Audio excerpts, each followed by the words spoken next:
if you are still wondering why I said I don't use burnt sugar in my brown soap making, then you need to listen to what I'm saying or what I'm going to say in this video, why I'm cutting this soap. One of the questions I get from people, especially my physical student, why we don't use burnt sugar for our brown soap, and some people online why I don't use burnt sugar in my brown soap. And why I don't use burnt sugar, the answer is very simple, because I prefer using plain sugar dissolved in water, that is sugar solution, to make my soap. Any soap that calls for sugar, I prefer using it, the plain one. Now, why do I use sugar solution in my soaps? One, it helps to improve the quality of the lather of my soap. Like, it gives it this richer and creamier lather. Okay, it also gives my soap a smoother, silkier feel during washing. There's this formula that I sell that sugar is one of the, just a little quantity of sugar is one of the ingredients you use in that soap. Okay, and this soap feels silky whenever you're using it to wash your clothes. Like when you are bathing, newborn baby soap or skin moisturizing soap, the way it feels, that's the feeling you'll be getting. Now, number three, there are so many reasons, but number three is it supports the texture of my soap, the texture and overall appearance. Okay, and that is what I always want in my soap: the texture, the overall appearance. Okay, sugar solution helps me to achieve that. Okay, now many people use burnt sugar mainly to achieve a darker brown color in their soup, and there is nothing absolutely wrong with it. Nothing is wrong with that. So, however, from my own testing and experience, I have come to notice that soap made with burnt sugar tends to become lighter over time, especially during curing and storage.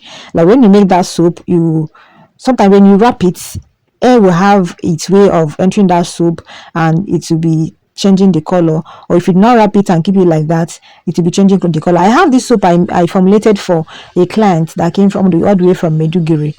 Okay, we use 100% tallow to make that soap, and that soap has been 2 years since August last year made it 2 years. So August this year is going to make it 3 years, if I'm not mistaken, that we made that soap. Those that have come to the workshop have seen the soap, and some people have sent the soap to, they have also seen the soap. Okay, so we did not use burnt sugar and the color remains intact. Okay, so I've tested this over and over and discovered that adding burnt sugar to your soap in order to achieve a brown color like the factory made, as time goes on, the color will change, you become lighter or even white. Okay, except you sell the soap off immediately within 1 to 2 weeks. You've sold the soap, or even sometimes 2 weeks, this color will start changing depending on the weather at that moment. Okay, so I also found out that achieving a beautiful factory style kind of brown soap, just about adding burnt sugar. It's not just about adding color. It's not just about color and sugar mainly, but the final shade that you get, if you want to get that factory or company shade kind of brown. Okay, the final shade depends on several factors, which one, it includes the oil or the oils you use or you used or you want to use.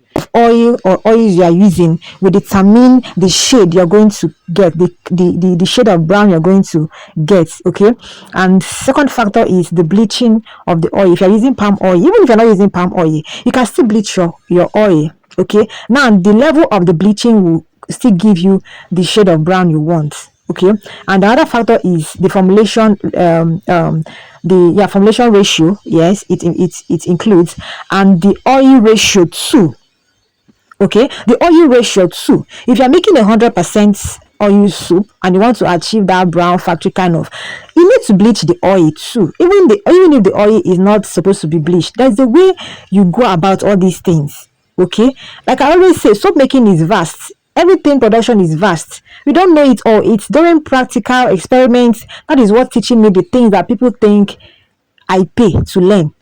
Okay, because there's no week I go to the workshop that I won't carry out one experiment or the other without nobody sending me.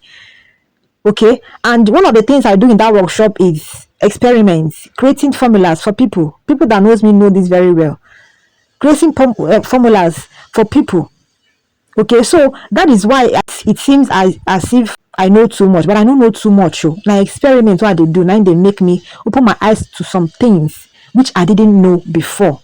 Okay, so that's being said. So the processing method and other formulation details involves in you achieving that factory style kind of brown soup. So for formulations where I use sugar or where sugar is required, I prefer using sugar solution because I am more interested in the soap's overall performance than simply making it darker. But if I want to make a brown soup, or the soap I'm making or want to supply calls for a darker shade kind of soap, I know what to do to achieve that. Okay, I'm not going to use burnt sugar, because if I use burnt sugar and I achieve that and tell the customer or the client, okay, this is it, use burnt sugar, and the clients will do it, and after one week the person will start saying, but it has changed the color. So there's nobody I've taught brown soup physically or online that would say that the formula I gave him or her later turned white. Okay, even if the person insists you're going to use burnt sugar, there is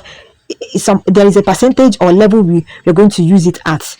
Okay, we are not going to solely depend on using burnt sugar to achieve that main darker shade of brown soup. You get? So every soap maker has a preferred method of achieving what they want to achieve, or achieving their type of soap, and this is the one that consistently gives me the result I want. I have said it here. Okay, so it's not burnt sugar. So have you tried both methods, using a burnt sugar and bleaching your oil? Have you tried anyone? So let me hear about your own experience in the comments. Thank you. Please, I'm open to correction and open to contribution. The comment section is open for you to comment, to suggest, to criticize, to say whatever you want regarding this voice over that that came with this video. Thank you, everyone. Always be safe wherever you are, and bye for now. I love you all.